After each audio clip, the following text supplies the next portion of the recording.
মাকাউটের main ওয়েবসাইটে আমি এখন আছি, Maulana Abul Kalam Azad university of technology. তোমাদের এই ম্যাকাউটের আন্ডারে রাজ্যের যত কলেজ এবং বিশ্ববিদ্যালয় রয়েছে তাদের সমস্ত ছাত্রছাত্রীদের স্বাগত। কারণ আজকের এই ভিডিওতে আমি তোমাদের রেজাল্টের পরে যে গুরুত্বপূর্ণ বিষয় পিপিআর সেটা নিয়ে কথা বলবো।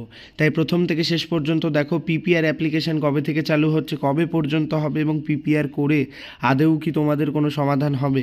পিপিআরের জন্য প্রচুর ছাত্রছাত্রীরা অধীর আগ্রহে বসেছিলে, সেই ক্ষেত্রে এই নোটিশ।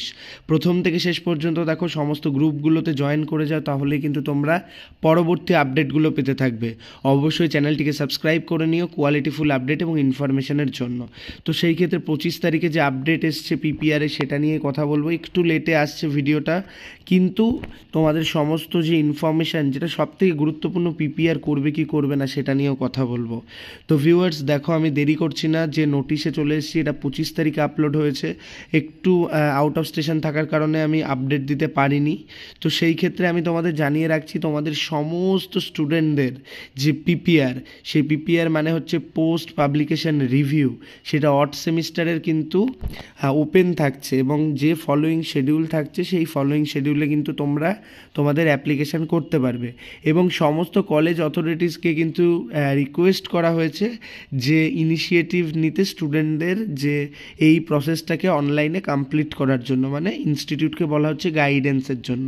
তো তোমরা অনেকেই পিপিআরের ব্যাপারটা জানো। পিপিআর তোমরা www.makeoutexam.net যেটা ওয়েবসাইট রয়েছে সেখানে গিয়ে তোমরা কিন্তু অ্যাপ্লিকেশান করতে পারবে।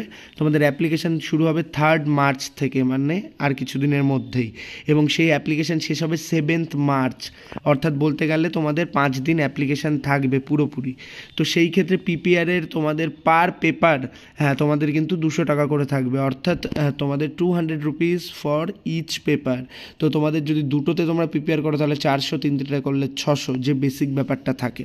তো এইখানে পিপিআরের যে গাইডলাইন সেগুলো নিয়ে কিন্তু কথা বলেছে, এবং যে পিপিআরের যে ইউজি পিজি প্রোগ্রামে কিন্তু স্টুডেন্টরা এনরোলের ক্ষেত্রে অ্যাপ্লিকেশান অনলাইনে গিয়ে তারা তাদের লগ ইন করবে, এবং এই সমস্ত জিনিসগুলো কিন্তু জানানো হয়েছে। এগুলো একটা বেসিক ব্যাপার, তোমরা এগুলোই দেখে নিতে পারো।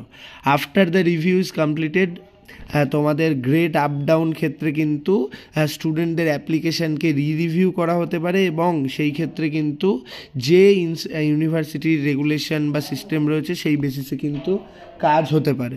এবং পিপিআরের ক্ষেত্রে তোমাদের আর বেসিক কিছু জিনিস জানাচ্ছি, সেটা হচ্ছে তোমাদের পিপিআরের সমস্ত যে আপডেট সেটা কিন্তু তোমাদের জন্য ইনফরমেটিভ।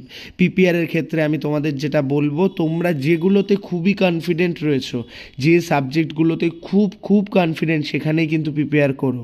এমন কোনো ব্যাপার নয় যে তুমি খাতা ভরিয়ে এসছো হয়তো নাম্বার পাওনি, সেই ক্ষেত্রে কিন্তু পিপিআর করতে যেও না। তোমাদের কিন্তু পিপিআরের গ্রেড কমতেও পারে।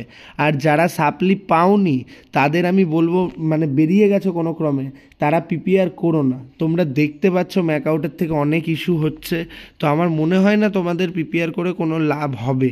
যারা একটু মানে কম গ্রেডে বেরিয়ে গেছো তারা একটু ওয়েট করো, দেখো তোমাদের সমস্ত কিছু ভালোই হবে। তো সেই ক্ষেত্রে এই যে গুরুত্বপূর্ণ আপডেট পিপিআর রিলেটেড, সেটা আমি তোমাদের মধ্যে শেয়ার করলাম, এবং এই পিপিআরের সমস্ত যে প্রসেস পরবর্তীতে সেটাও কিন্তু তোমাদের ফলো আপ করতে হবে। এবং পিপিআর তোমরা করার পরে তোমাদের রেজাল্ট যে কোনো আপডেট আসলে আমি তোমাদের জানিয়ে দেবো। অবশ্যই ভিডিওটি লাইক করো এবং কমেন্টে জানিও তুমি পিপিআর করছো কি করছো না। ধন্যবাদ, ভালো থাকো, সুস্থ থাকো, প্রো টেকনিক্যাল জিনিয়াস ইউটিউব চ্যানেলের সাথে থাকো, সকল ইনফরমেশান সবার আগে পেতে থাকো। ধন্যবাদ।